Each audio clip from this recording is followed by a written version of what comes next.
And we just heard from Mayor Todd Gloria in his third State of the City address last night. A major issue he brought up: housing and homelessness. And there's an executive order for housing projects that we are ready to tell you about here. Let's check in with CBS 8's Chris Grove for the latest on that. Chris?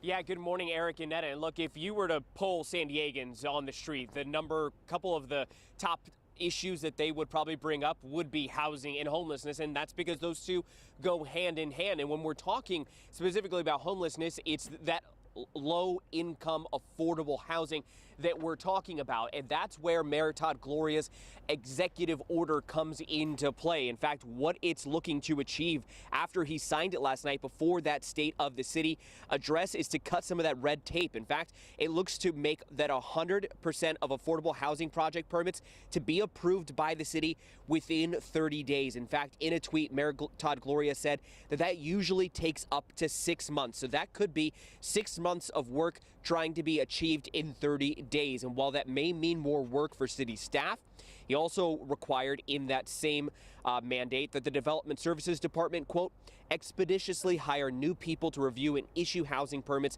and to immediately implement contracts to address the permitting backlog. And look, this is an issue that we reported on back in this October of 2022, so just last year.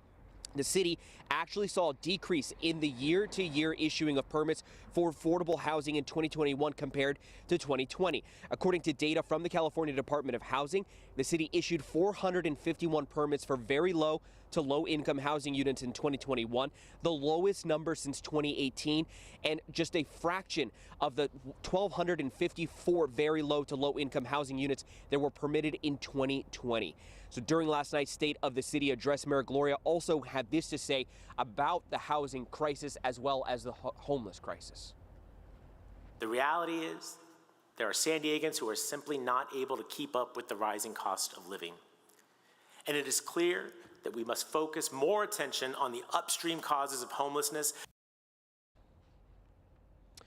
And Father Joe's Villages, as you can see right here on your screen, put out a statement. Of course, they work directly with both the housing crisis and the homeless crisis, and they said in part, quote, increasing the number of affordable homes available to San Diegans is key to ending homelessness and another major factor in ensuring that our neighbors don't lose their current housing as rents and other prices rise across the county. His assurance of tenant protections will prevent more people from falling into homelessness. And of course, to read more about this executive order, you can go to CBS8.com and click on that story link. Eric and Netta.